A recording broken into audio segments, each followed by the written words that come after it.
Ito na mga main, tabalita ng araw ng Biyernes. News Night.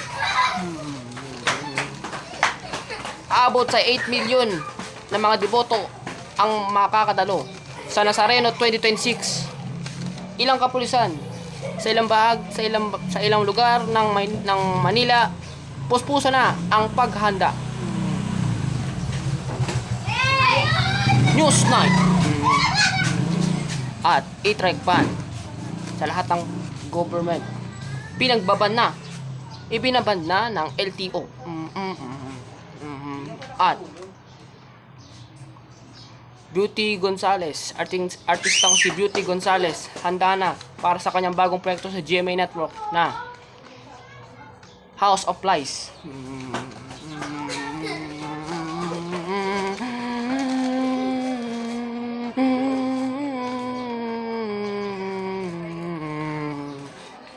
Mula sa JJJ TV, ito ang News Night. SSS ikakasa sa bagong microloan, 8% interest kada taon.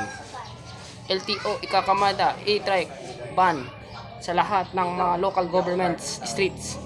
Sara Ilago, hinambalas 12% VAT sa silid ng taas sa lahat presyo ang mga bilihin.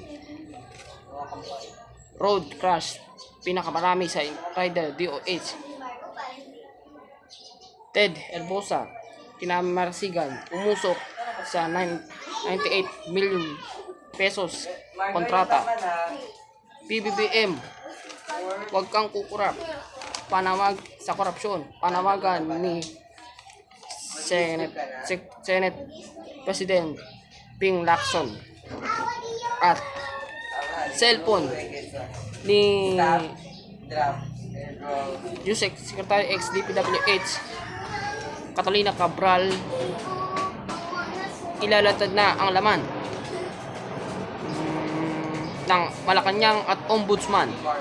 At yan ang aking mga balita ngayong araw ng Biyernes. Ako si Joseph Castellar. Kita-kita ulit tayo bukas, Sabado at Linggo. Ito ang News Night.